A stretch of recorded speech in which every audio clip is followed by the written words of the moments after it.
अच्छा साथियों, आप लोग के बीच में मैं गायिका निशा यादव एक हास्य रस का बिरहा भेज रही हूँ। हमें आशा नहीं बल्कि पूर्ण विश्वास बा आप लोग के बेहद पसंद आई और अपना प्यार दुलार आशीर्वाद देते रहो। आवा मास्टर, भूमिका में 4 लाइन भाव लिखल गई। क्या बात है?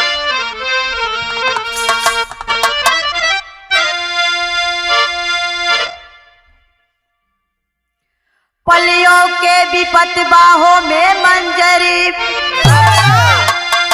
होके मगन मस्त प्याला पिलाए।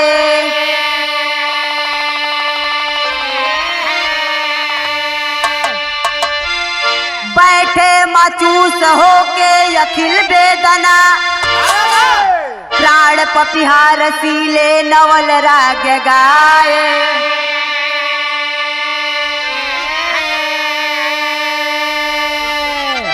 बैठे विद्वान पंडित पकड़ बुद्धि के भोज राजा सिंहासन लगाए वहाँ।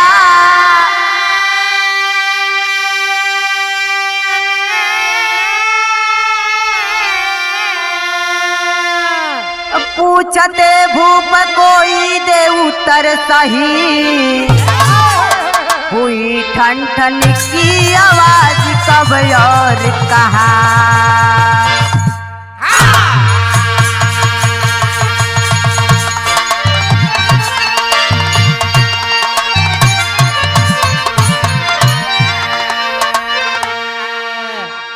हमरे बिरहा में बहुत ही सुंदर गजल लगल मास्टर, लेकिन कैसे?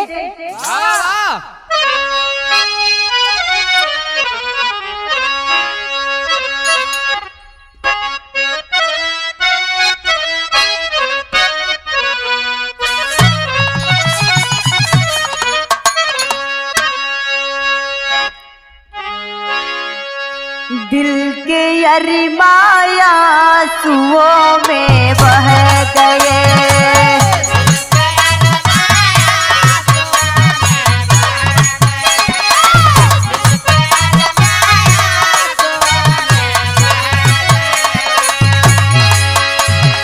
हम वफा करके भी तन्हा रह गए, हम वफा करके भी तन्हा रह गए। दिल के अरमाया सुओं में बह गए।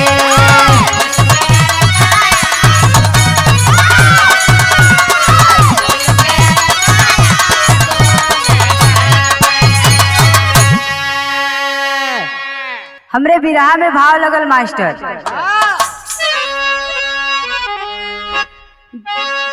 गम के आंसुओं मोती में ढल गए,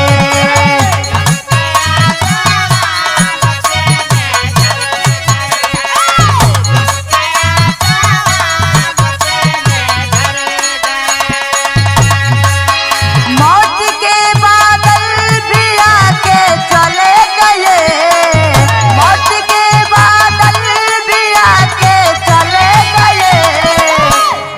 गम के आंसुओं मोती में ढल गए, गम के आंसुओं मोती में ढल गए।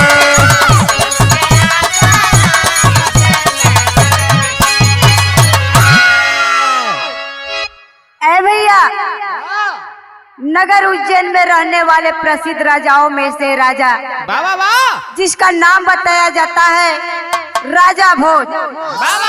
राजा भोज के नाम से तो आप सभी लोग परिचित हैं।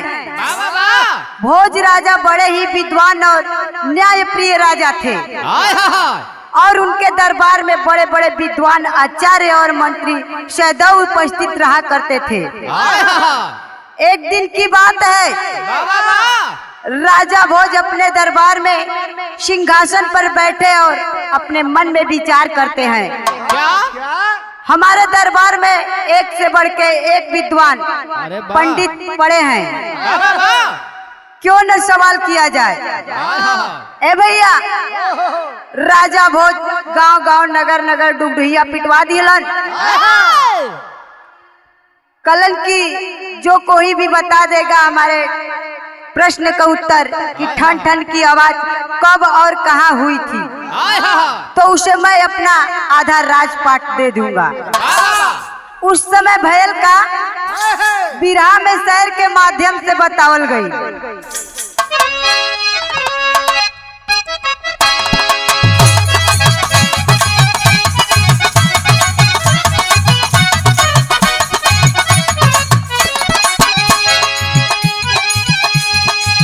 कोई साहिल नहीं साहिल का चटा पाया है, कोई साहिल नहीं साहिल का चटा पाया है, मिले सम्मान की सीढ़ी कदम बढ़ाया है।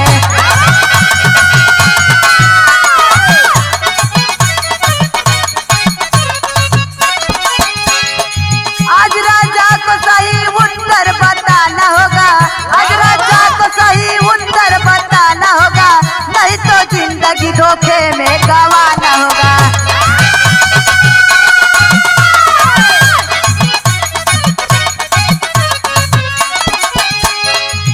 खोजते ग्रंथ को उठा के नहीं पाते थे, खोजते ग्रंथ को उठा के नहीं पाते थे, नजारे दाहिने बाएं को घूम जाते थे।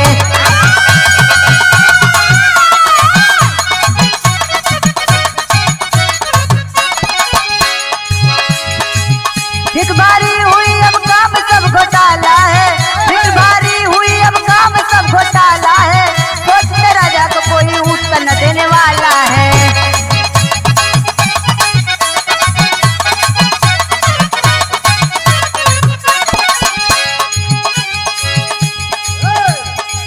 भले ही मौत के गोदी में समा जाऊंगा, भले ही मौत के गोदी में समा जाऊंगा, एक विद्वान बोला उत्तर मैं बताऊंगा।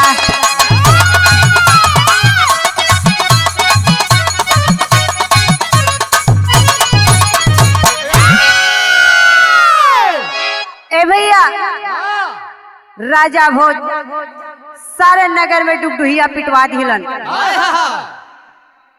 जितना विद्वान लोग रहलन सुनले खुशी के मारे गदगद हो गई।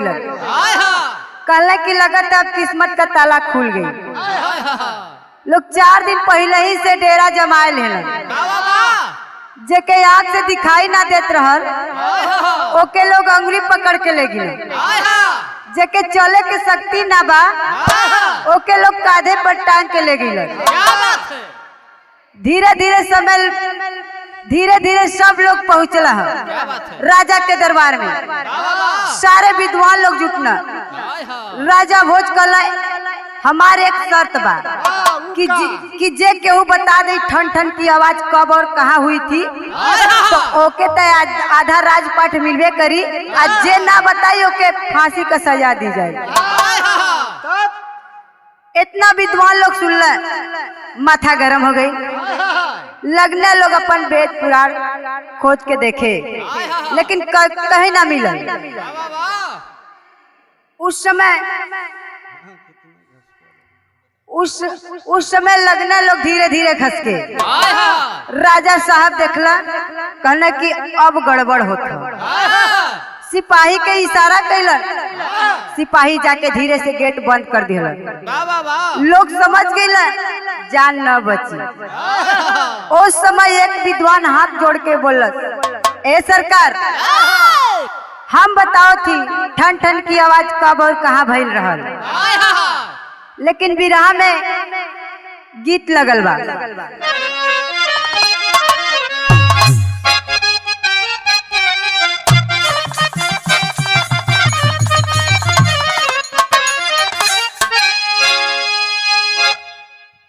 फेंक दियल थरिया बलम गइल झरिया पहुँचल किला।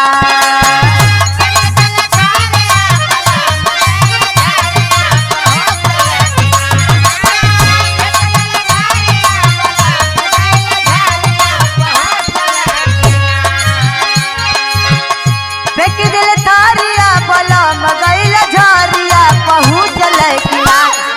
देहिया में लहरिया पहुँचल किला।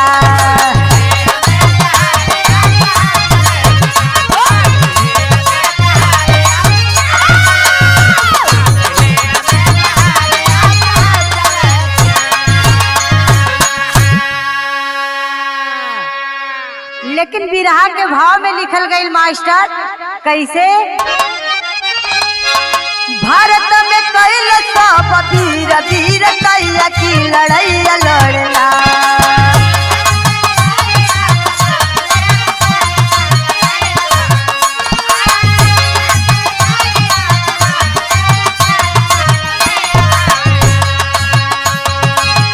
भारत में कैल सब वीर वीर कैया की लड़ैया लड़ना। मिलके आपस में सभैया हो लड़ैया लड़ना।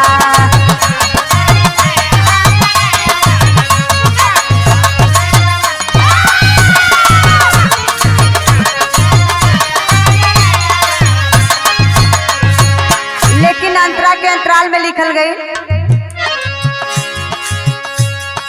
हाथी के पकड़ भीम लंकवा में फेंके। हाथी गिरे लंकवा में सब केहू देखे।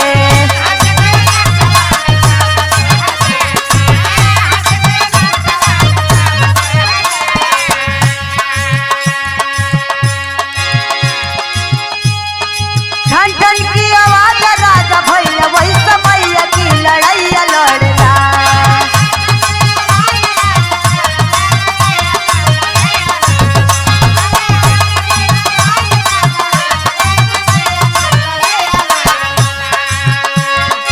अरे ठन ठन की आवाज राजा भैया वही समैया की लड़ैया लड़ना। मिलके आपस में सभैया हो लड़ैया लड़ना।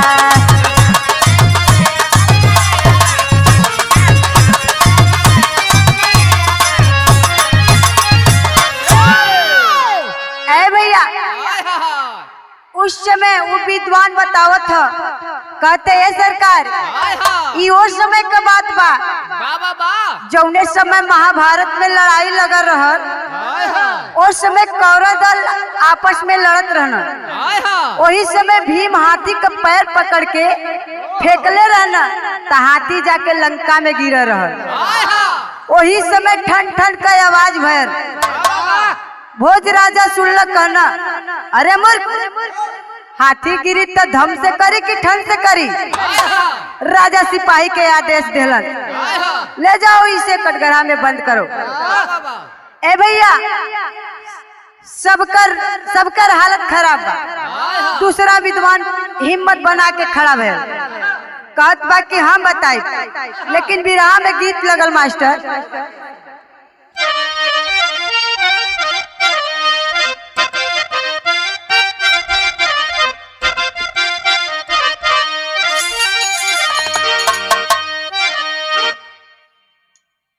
तो बा कैसे है नादान घुघरू पायल के।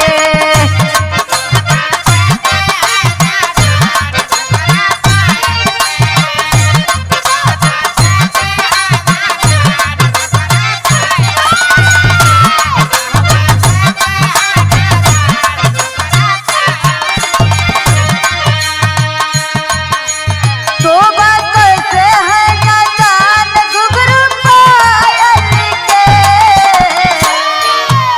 तभी तो ले लिया मेरी जान घुघरू पायल के।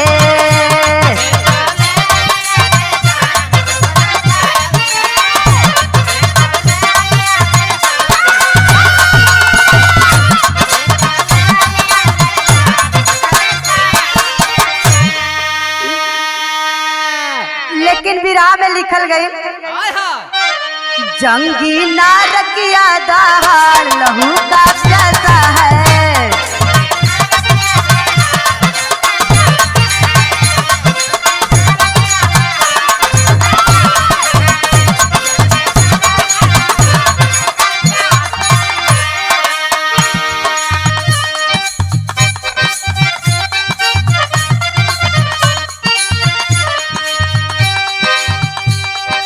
जौन समय रावण के नाभि मारे बाण रघुराई।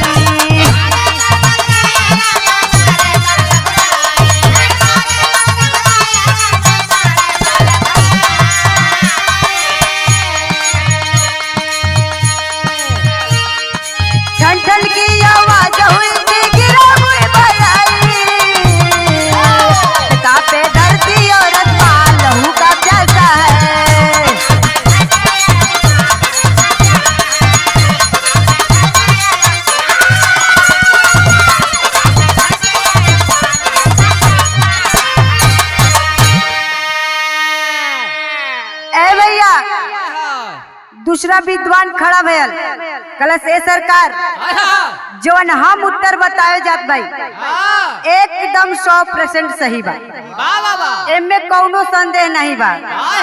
राजा बहुत खुशी के मारे गदगद हो गई। विद्वान कलश हे सरकार ई उस समय का बात है जौने समय भगवान राम और रावण में लड़ाई लग रहा है। भगवान राम रावण के नाभि में तीर मरल, वही समय जाके ठन से कैल। भोज राजा कहला अरे मूर्ख, जब नाभि में तीर लगी तो कच्च से करी कि ठन से करी? सिपाही के आदेश दिलन कहना ले जाइए इसको बंद करिए, इसको भी बंद करो। हमारे प्रश्न का उत्तर गलत जवाब दिया है। ए भैया देखें उसी समय एक और विद्वान खड़ा होता है प्रश्न का उत्तर देने के लिए। जिस विद्वान का नाम बताया जाता है पारी, वो ऐसा विद्वान था जो पशु पक्षी की भाषाओं को जानता था। कलश सरकार हम बताई ठन ठन की आवाज कहाँ भय रहा, लेकिन हमके 2-4-5 दिन का समय चाहिए। राजा भोज गलन 2-4-5 दिन का तू हमसे 6 महीना का समय ले ला। अरे बाबू, ओ पारिक नाम का विद्वान, जो विद्वान चल देता है घूमते घूमते। 4-5 महीना बीतल बा, 6वां महीना के अंतिमवा रात बा। एक बरगद के पेड़ के नीचे लेट कर सोचत बा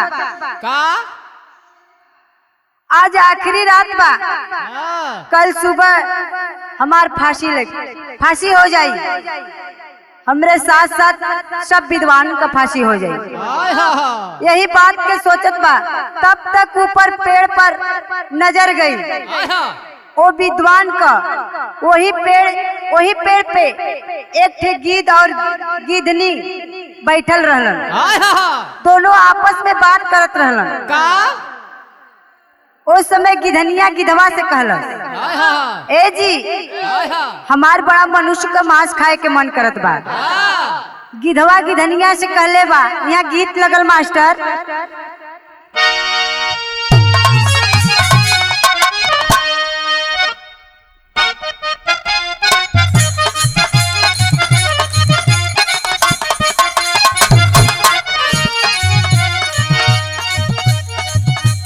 पान खाला मुन्नी खयर नहीं बा, तनी बोल बतियाला बयर नहीं बा। 3:30 बजे मुन्नी जरूर मिलना, 3:30 बजे।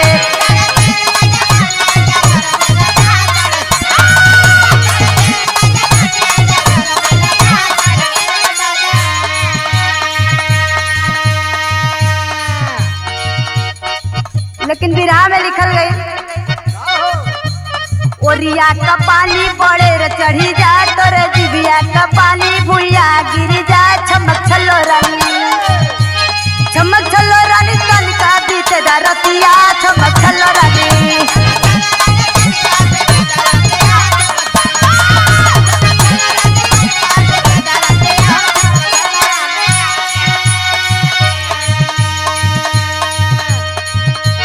कल भोज राजा दिए है फसिया, भराई गई है कई 1000 लसिया। चमक चलो रानी तनिका बीते दरतिया, चमक चलो रानी।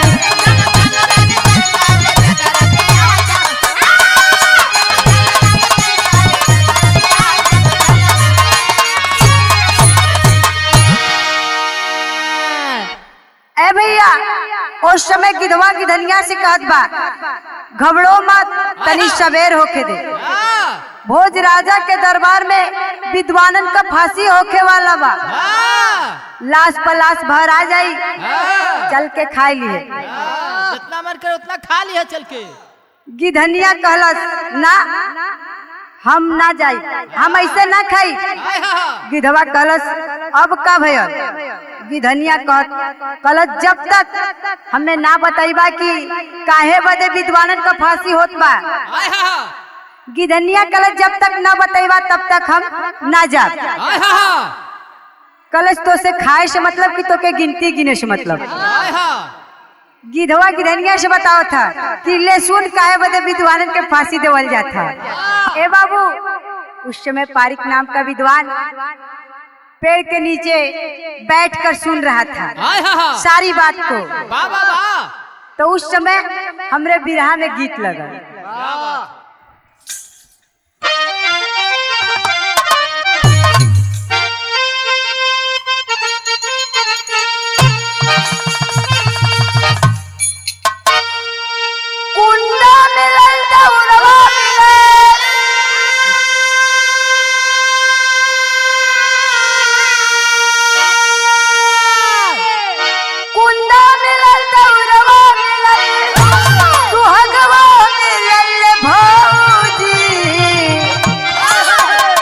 रतिया से जरिया पंडितियों न लागे महुआ मिले भौजी।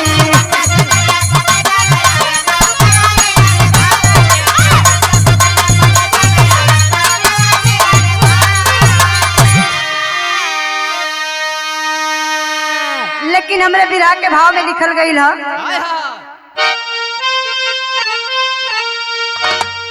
काला बदलवा से लेके कजरवा, काला बदलवा से लेके कजरवा या दरिया चली रे गोरिया। खाना खियावे के भोजा राजा के गुजरिया चली रे गोरिया।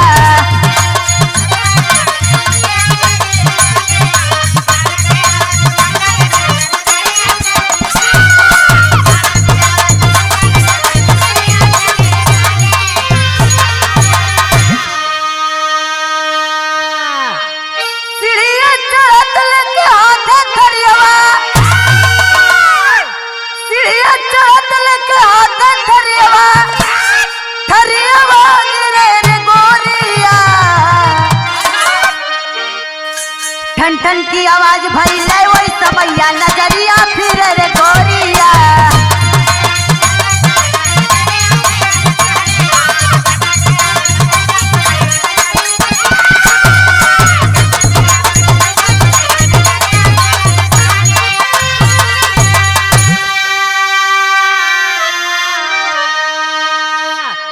ए बाबू, इतना बात जब विद्वान सुनल खुशी के मारे व्याकुल हो गई। ते यहाँ टेरी का भाव लिखल गई।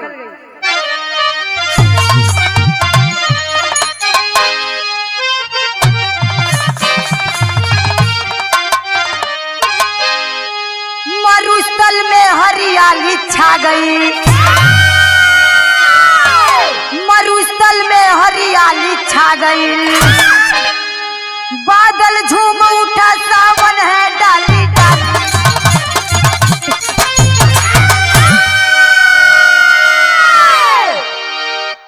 ए बाबूजी, सुबह होते ही पारिक नाम का वो विद्वान चल देता है, पहुंचता है भोज राजा के दरबार में, देखता है उन विद्वानों को फांसी चढ़ाने की तैयारी की जा रही है।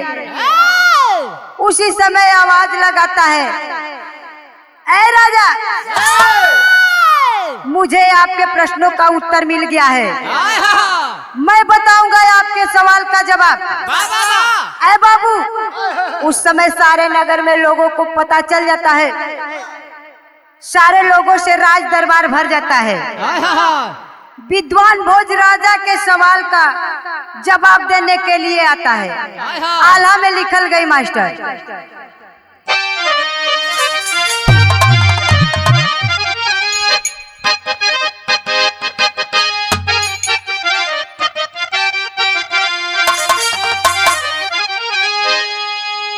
अरे घूमत फिरत राजा बनवा से भैया।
भैया विद्वान बताओ था महाराज जी एक समय का बात है जौने समय तू शिकार खेल के जंगल से लौटा रहला उस समय भूख प्यास से व्याकुल रहला उसी समय तू जल्दी जल्दी जाके अपने कोठा पे बैठना और आपकी रानी सोरहो श्रृंगार करके हाथ में थाली लेके हाथ में खाना सजाए के अल्ले के सीढ़ी चलतनी सोचनी चली हमार स्वामी बहुत भूखाल प्यासल जंगल से अलन है आज जल्दी जल्दी सोचनी चल के खनवा खियाई दही ए भैया तब से दूई सीढ़ी चढ़ल है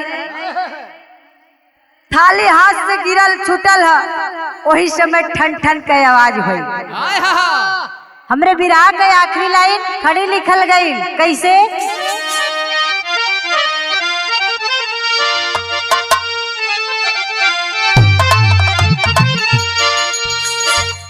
अरे आसी उपवन से माली अब पूरा हो गया तो भोजन से जिला भोजपुर हो गया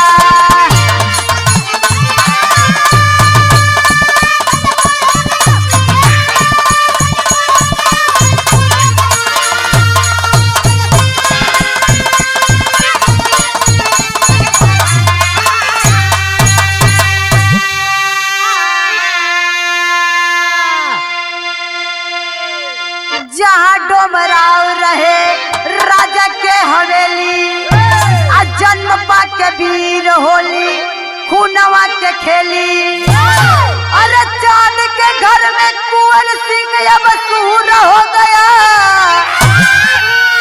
अरे चांद के घर में कुंवर सिंह अब सूर हो गया अच्छा भोजन से जिला भोजपुर हो गया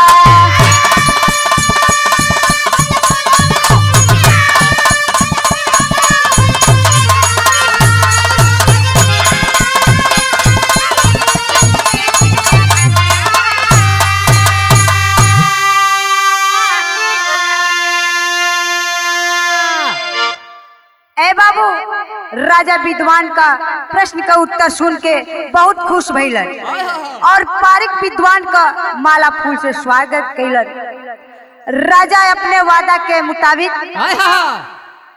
आधा राजपाट दे दिलन और सारे विद्वान लोग के छोड़ दिलन आगे लिखल गई मास्टर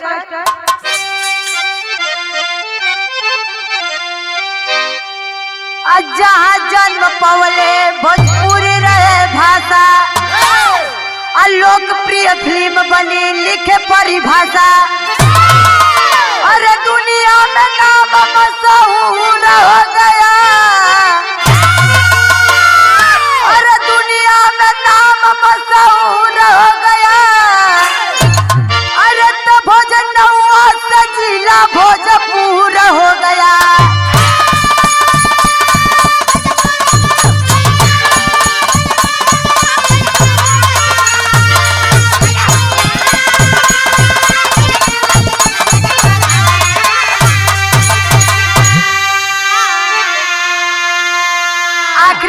गुरु घराने का परिचय देवल गई गुरु बिहारी गुरु पत्तू कहे विद्वान उत्तर को बताया काशीनाथ कहे सुखनंदन आधार राज को